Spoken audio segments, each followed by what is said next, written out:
अस्सलाम वालेकुम नाजरीन, एमान न्यूज़ में एक बार फिर आपको खुशामदीद कहते चले। मैं हूं मोहम्मद इब्रार। अब तक की ताज़ा तरीन हेडलाइंस। सुप्रीम कोर्ट में आर्टिकल 63(a) की तशरीह के लिए दायर सदारती रेफरेंस पर समाअत कल होगी।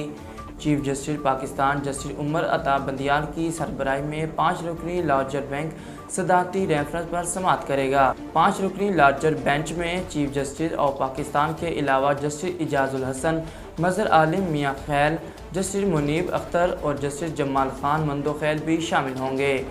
मुस्लिम लीग नून के वकील मखदूम अली खान दलाइल देंगे, जबकि सदारती reference attorney general, advocate general और दीगर सियासी जमातों के वकला के दलाइल मुकम्मल हो चुके हैं। पाकिस्तान में आजकल साबिक वज़ीर आज़म इमरान खान को दीगर ममालिक से मिलने वाले कीमती तोहफ़ की तोशाखाना से सस्ते दामों ख़रीद कर उन्हें महंगे दामों फ़रोख्त करने के चर्चे ज़बान रद्द आम हैं।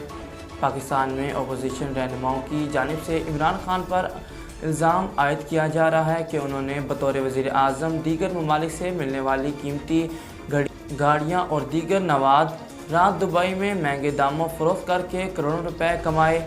जबकि इस हवाले से पाकिस्तान तहरीक इंसाफ का मौक़िफ़ है कि इमरान खान को मिलने वाले तोहफ़े उनकी मलकियत थे और उनकी मर्ज़ी है कि वो उन तोहफ़ों को किस कीमत पर फ़रोख्त कर सकते हैं।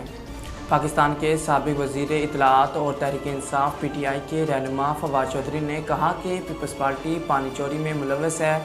समाजी राब्ते की वेबसाइट ट्विटर पर अपने जारी करदा ट्वीट पैगाम में फवाद चौधरी ने लिखा कि सिंध में पानी चोरी के तमाम रिपोर्ट्स वाज़े करती हैं कि पीपल्स पार्टी के वडेरे पानी चोरी में मुलव्वस हैं।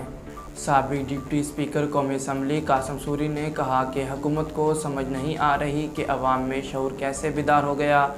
समाजी राब्ते की वेबसाइट ट्विटर पर अपने जारी करदा ट्वीट पैगाम में कासिम सूरी ने सीनियर सहाफ़ी समी इब्राहिम के साथ इज़हार यकजहती करते हुए लिखा कि समी इब्राहिम साहब ये केस उनके खिलाफ़ करते हैं जिनसे इम्पोर्टेड हुकूमत खौफज़दा हो। नाज़रीन, अब तक के लिए इतना ही। मज़ीद खबरों और तफसीलात के लिए देखते रहिए एमआर न्यूज़।